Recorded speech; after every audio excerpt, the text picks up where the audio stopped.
I'm going to meet with an historian who can hopefully help me figure out why Moses was in prison in 1870. We're going to spend a little time today looking at the Tuscaloosa County court records. Okay. And much of that has been indexed and digitized. So the name of the project is the 7th Floor Records Project. Okay, here we go. So if you click on that. Looks like it's ready to go now. So his name was? Moses Crosby.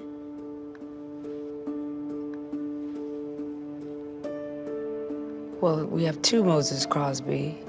Betting on 10 pins, AKA Moses Hughes, freedman, and then not guilty, betting on 10 pins. Okay, what's 10 pins? 10 pins was like a game, it was similar to bowling. Okay. But it was considered gambling. So like, this is what it looks like to me, like he was arrested, and then it says not guilty. Was he released? Exactly. Let's also look at what else we see Moses here. Hughes. Right, so we have AKA, so he's going by. Yeah, he's got an alias, yeah.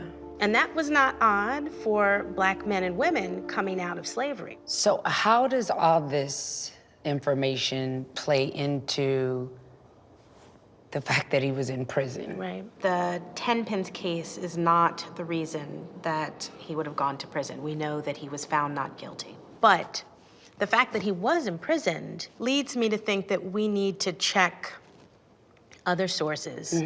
So I'd like us to spend a little time with the database newspapers.com. So I think we should start with a keyword search, and we'll start with his name. Full name or just Crosby? Full name. Okay. And let's put in Tuscaloosa. Tuscaloosa. Yeah. No. No hit. Maybe we should try his alias, Moses Hughes. I say we give that a try. Okay. Well, there goes Mr. Hughes. So should we just start at the first one? Start with the first one. April 1st, 1868. So Moses was about 48 years old. Okay, Hollingsworth, a white man of this city, visited Northport on Monday, and whilst there, was assailed by a Negro by name of Moses Hughes, a school teacher. I knew it. I knew it. An educator like my mother, of Moses Hughes, a school teacher and head loyal leaguer, a truly loyal white man, W.T. Hemner, we believe came over and misrepresented the affair, leading many to believe that Hollingsworth began the fracas from decent white men. However, we learned that the infernal Negro was the assailant. Terms like infernal Negro, these were phrases, terms that were used really at the end of the Civil War, the beginning of emancipation, to characterize Black men and women. Okay. And so when I read this language, it makes me ask, who wrote this piece, this article? Let's take a look at the masthead, the top of the newspaper. Independent Monitor, white man, right or wrong, still the white man. Okay. R. Randolph, editor. So tell me about Mr. Randolph. R. Randolph is a fairly well-known figure for historians who study the South. He is the self-proclaimed founder of the local Ku Klux Klan. Wow. The baby book Grandma made for Mommy when she was born. Look at the top left name. So, Thomas Richardson. Our great-grandfather, Thomas Henry Richardson. There's more about him online. My research says he died around 1923-25 in Pittsburgh, Allegheny County, Pennsylvania. Okay.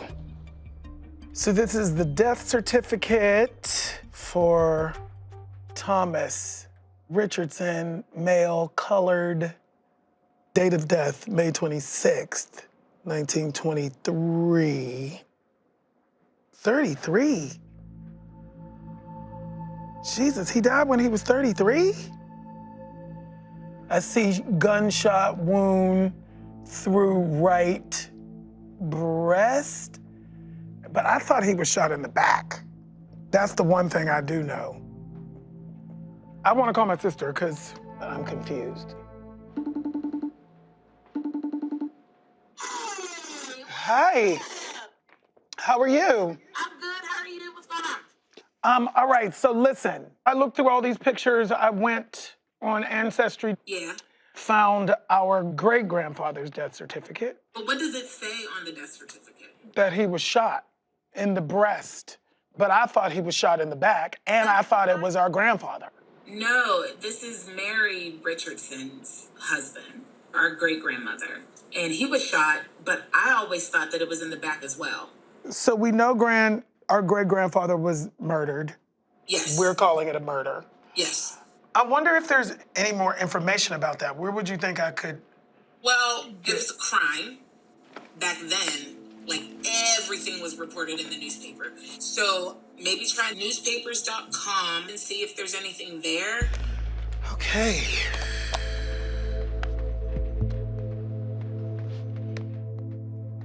Thomas Richardson. And put cop, because I think that he was shot by a police officer. Cop. And then that it happened in Pittsburgh. The Pittsburgh Press and Pittsburgh Daily Post. So what does it say? Negro killed when cop beats him on draw. Are they saying that he had a gun? I don't know. Thomas Richardson, age 34, a Negro of 520 Lowell Street, was shot and almost instantly killed by patrolman William Fullerton. According to police, Richardson, with two Negro companions and a white man, were quarreling in Butler Street near 38th Street, and patrolman Fullerton was sent to investigate. When the patrolman arrived at the scene of the quarrel, it is said that Richardson drew a revolver. The patrolman saw him reach for the gun, police say, and drew the quicker. Patrolman Fullerton fired first, and Richardson dropped to the ground with a bullet in his breast. I'm still confused about him being shot in his chest. What other papers are there? Daily Post. So I'm gonna click on this one. While attempting to escape from policemen who a few seconds before had overpowered and disarmed him after a fight in a narrow alleyway, a Negro was shot. The victim was Thomas Richardson, 34 years old, a plasterer. The policeman is William Fullerton. Policeman Fullerton was walking in Butler Street when he was attracted by a fight between three Negroes and one white man. The policeman ordered the Negroes to come out, and when they failed to heed his command, he started after them. Richardson, according to the patrolman, attempted to draw a revolver. The Negroes started to run. The patrolman fired one shot at him. The bullet struck the Negro between the shoulders and penetrated his right lung. So that sounds more like the story that we were told. That sounds like he was shot in the back, running away. I don't believe that my great-grandfather had a gun, and the fact that two different news stories say two completely different things. Yeah. You know, this feels like a lie.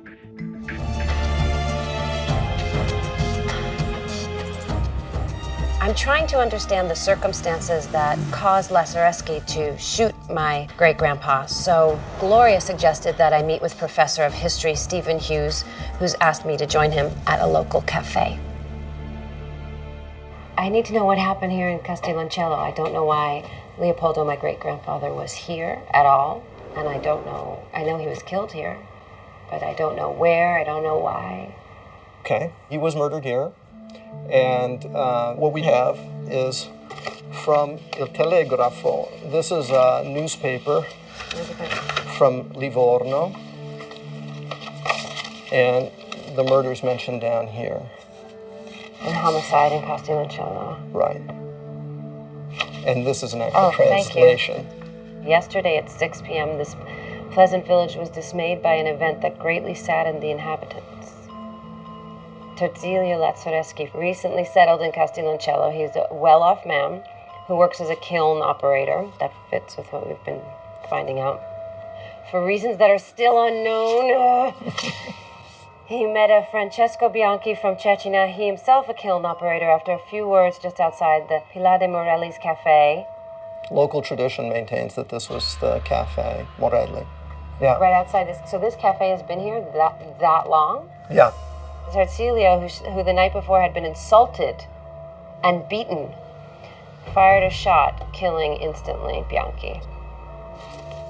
This is actually the indictment, which has all the details of the murder. Oh, this comes from the court records. This comes from the court records, and you have to understand, even though it says it's the Lucca Court of Appeals, this is the case created by the government before his trial, and then their suggestion that he be tried.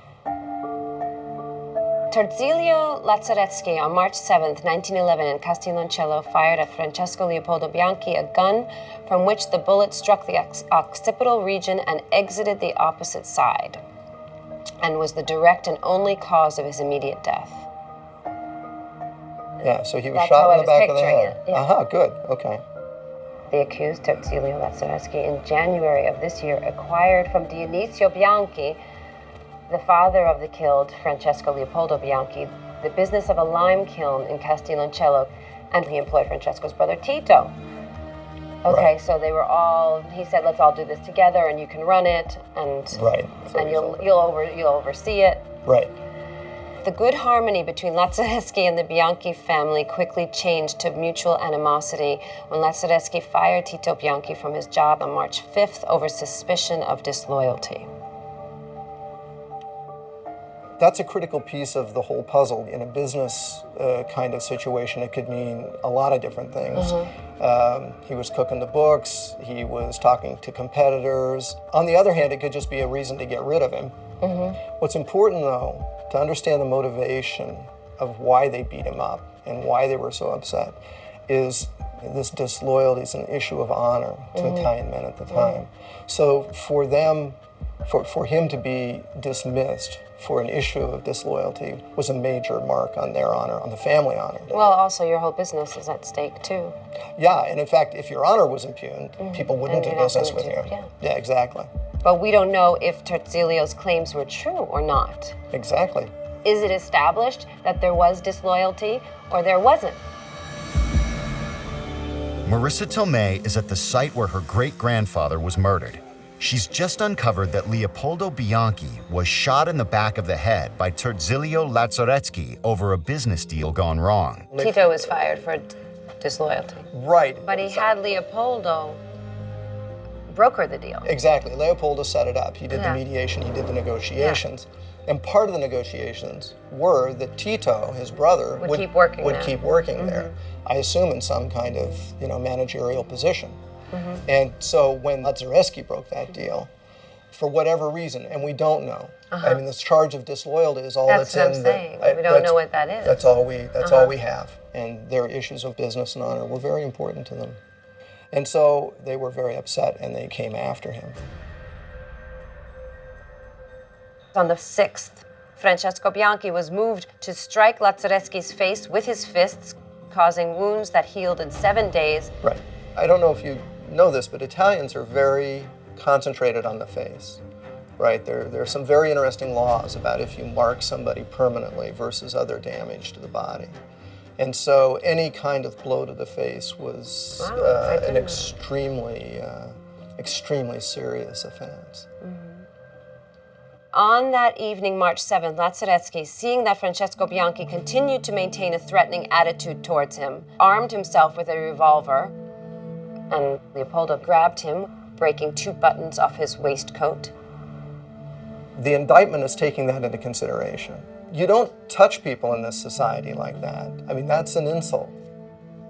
Having lost his self-control because of fear,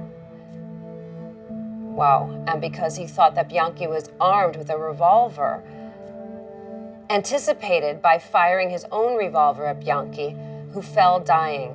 As Terzilio did this, Terzilio said, "E una," or "and one." he was going to go after Tito as the other brother, because both brothers had threatened him and both brothers had insulted him. There's Tito and there's Terzilio, and in the middle is Leopoldo, who's my great-grandpa. And he was defending his brother and his family and all the Bianchis, even his father, Dionisio Bianchi, who owned the whole business. It's interesting that this is 100 years later and this story has taken this long to kind of pull apart, because my brother had a dream when we were on a family vacation here in Casteloncello. He woke up in the middle of the night and my little cousin, he talks in his sleep, my brother, and my little cousin reported back that he was saying, "Murder! Murder in the family!" And we never know why he had this dream. And it's so strange that there was a murder in the family right here. Jennifer Goodwin is at the Arkansas History Commission in Little Rock, searching for more answers about her great-grandmother Nellie's life. She's discovered that Nellie's second husband, Jennifer's great-grandfather Al, was a bootlegger and a criminal. Jennifer has just been handed Al's records from federal prison. Oh, wow.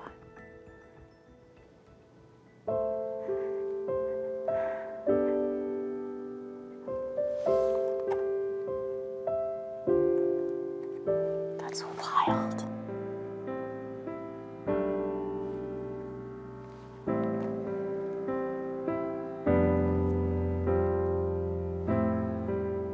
I wonder if anyone in my family has ever, I don't think anyone in my family has ever seen a picture of him. I can see him and my father. The Goodwin gene is strong. 29 years old. So this is a record of my great-grandfather's time in federal prison. Right. Date of reception, January 17th, 1911. So my grandfather was 6 years old. And that is a tough age to have your pop go to prison. Yeah. I wonder how aware of this a child would have been. Evidence of previous or present disease. Whoa. 1906, he had syphilis, which is interesting because he had already been married to my great-grandmother for 2 years. Ooh, this is from my great-grandmother, Nellie. This is her handwriting. March 9th, 1911. Al has been in prison for only a couple months. Warden, I'll ask you to answer a question for me. I want to know if there is a small woman comes in there to see Al Goodwin. She is about 5 foot tall. She's got dark hair. She is trying to give me some trouble about Al. So answer me at once, will you please? Nellie Goodwin. That's a hard letter to write. This is from an attorney.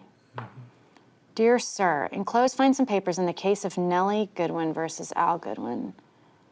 I assume that this is a divorce paper request, but poor Nellie. And poor those kids. So it's 1911. Al served with divorce papers. My grandfather was 6, probably. I'd love to know what happened to Nellie after this divorce. I can't tell you that with the information we have here, but I can send you to my colleague, Brian Schellenberg, here in Little Rock, and I bet he can walk you through some of the genealogy trails and see what happened. Fantastic, thank you. You're welcome. Thank you, thank you, thank you. I don't know why seeing Al's picture made me so emotional. I'm like getting emotional thinking about it. His picture sort of brought him immediately into reality. His repeatedly being arrested would have had quite an effect on 2 little kids. And I wouldn't wish that on any child. And we're talking about my grandfather. And I'm sad for Nellie because I can't imagine having to start over again and again in her situation, having children. Patricia Yearwood is at the Shillingley estate in England, researching her ancestor Samuel Winslet. She's about to find out how deeply involved Samuel was in a 1765 deer stealing incident, a crime punishable by death. This letter is dated June 22nd, 1765. Okay. So it's a couple weeks after this first letter. And this says, the confession of Thomas and James White. They declare Thomas Hall and John Whitland and James Winslet, Samuel Winslet and John Winslet, and themselves robbed Lord Winterton's paddock of 2 fat bucks Saturday, the 25th day of May, 1765. Samuel Winslet broke the pails down, and Samuel Winslet rode a spare horse from the paddock with the bucks. And these are the marks of Thomas White and James White, who confessed.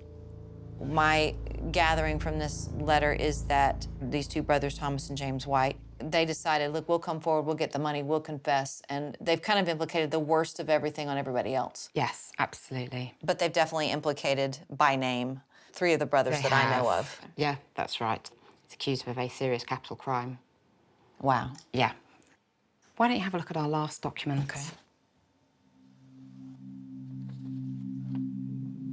Okay, this doesn't have a date, but it says, John Newman says that after the Winslets now committed, I'm sorry, this one's hard to read. It is hard to read. Yeah, they've been apprehended and they've been committed to jail. And John Newman is basically the man who is taking them to jail. And he's going to report what he overheard.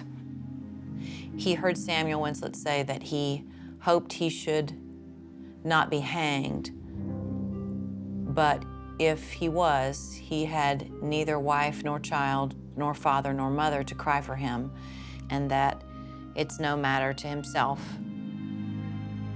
And from what I've learned so far, he has no family. You know, he has his brothers, but he's lost both his parents. He doesn't have a wife or a child. It sounds like sort of a desolate man, a young man. I mean, at 19 to feel like my life, I don't really care if I'm hanged, then that's fine, and if I'm not, that's fine. I mean, that's a sad, sad statement. It's heartbreaking.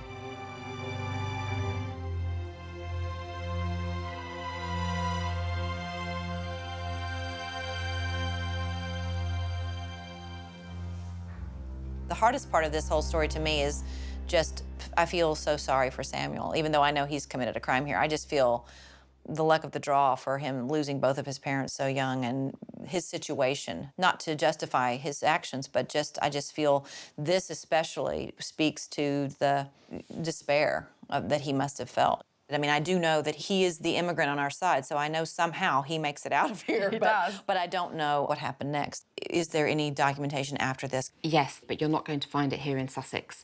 Because he's been accused of such a serious crime, you're going to have to go to the National Archives to see what happens next. Thank you so much.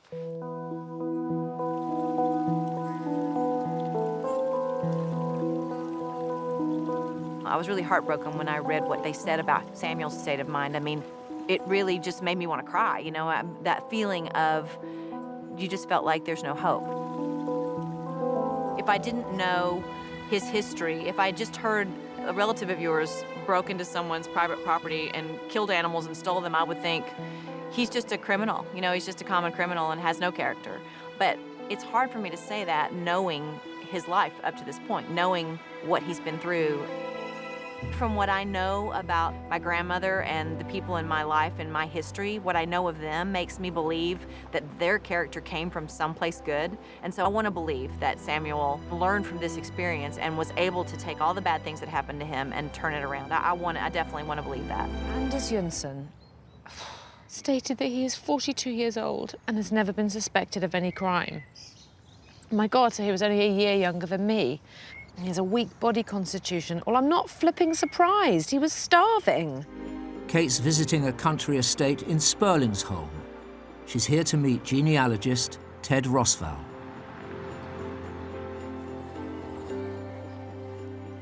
Hello. Hi, you Ted? I'm Ted. Hi, I'm Kate. Nice to meet you. Nice to meet you Welcome to this wonderful place. Thank you so much. Kate has discovered that her 3 times great-grandfather, Johan Andersen, was born on the Spurlingsholm estate in 1826. Johan was one of 5 children born to stable groom Anders Jönsson and his wife Anna Eriksdotter. Hello. I'm not very good with horses, actually. Well, this is where he worked, your great-great-great-great-grandfather. But it wasn't really a steady job. He didn't actually get paid, not in money anyway. They had their own currency here at the estate. What? Yes, the owner of the estate wanted the money to stay there. So he had a store, an estate store. And so he paid the workers in tokens for which the workers could buy food, milk and grain, potatoes and whatnot from the store. And I actually have a couple of those tokens here. Goodness me. Look at this.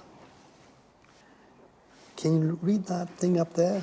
Henning Wrangel, Yeah, 1826. And that's precisely the year that your great-great-great-grandfather was born. It's amazing to see something like that, because of course I never would have thought something like this would exist. But also it's kind of terrible, because for a man with a family, he must have felt like there was never any way out of his arrangement. Yeah. So no possibility to save and move away No. and have a different life. But it gets worse. Oh, no. Oh, no, I don't Yes. want it to get worse. This is a death record from 1831. And I want you to focus on this item right here. You think you can read that? Here. Drengen. Yeah, that means the farmhand. Drengen, Anders Jönsson. What does that say now? Son, Son, Gustav. Gustav. He was the youngest, wasn't he? And he was 3 months old.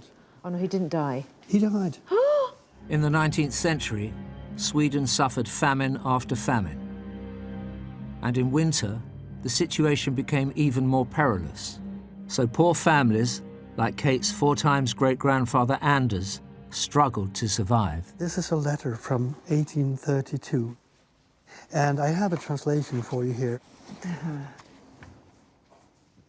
To the Circuit Judge, Mr. Holmertz, the County Governor's Office hereby instructs the Chief Executive to investigate the arrests of Bengt Svensson and Anders Jönsson from Wrangelsro, who committed the burglary of 3 to 4 barrels of potatoes from farmers Per Jönsson and Bengt Larsson. So Anders stole. Yeah, and why did he steal? Because he was starving, Yeah, and so were his children. His child, the youngest child, had died, and so he needed food for his family. And this is after Gustav has died. Yes, Gustav died in 1831 in 1831, September. this is February 1832. only 5 months later. In the midst of winter, desperate for money for his children. Good on you, Anders. I would have stolen the potatoes as Yes, well. But that didn't go too well, so he was sent to prison in Halmstad Castle. Oh no, for stealing potatoes. Yes. No. Oh no, this is horrible. I didn't expect any of this. It's very sad. His little boy died, and his wife must have been in pieces and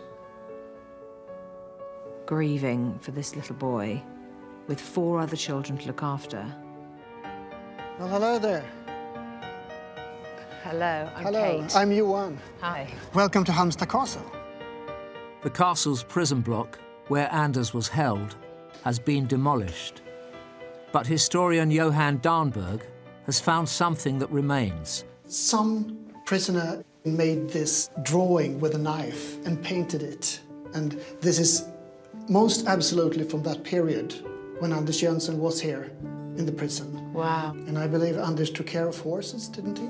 Yeah, he did. Yes, he did. We have something about Anders Jönsson himself.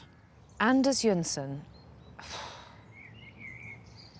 who has a weak body constitution and more round than oblong face, a pointed nose and dark hair, stated that he is 42 years old and has never been suspected of any crime. My God, so he was only a year younger than me. He has a weak body constitution. Well, I'm not flipping surprised. He was starving. Okay, he wasn't just a plain old thief. He was a good person. This was a one-off. He was desperate. Not really a one-off. Not a one-off? Not really a one-off. Oh, but my quite goodness. connected. Nils Persson from Biskopstorp reported that thieves, oh no, stole 3 beehives and that the plaintiff found 2 pots of honey in the homes of the accused. The accused voluntarily admitted that these same beehives were stolen by them and the honeybees were slaughtered. So Anders stole some beehives to make honey. Yeah, I guess you like to see something from the verdict? Yes, I definitely want this verdict now because I'm worried about it. The court finds it fair to judge the 2 accused, Bengt Svensson and Anders Jönsson, to 35 pairs of whipping each. We believe that Anders never got his punishment. Really? Yes. Because we have this documentation as well. Okay. You find him down here. And I have the translation for that as well. Wait a minute. He died. This is a record of his death. This is a record of the death. Buried April the 3rd, arrested man Anders Jönsson, 43 years old, died of nerve fever. So he most likely had typhus in prison. And he's on the next page across from his little boy. So his son, Gustav, is here at 3 months old. And then on the next page, there he is.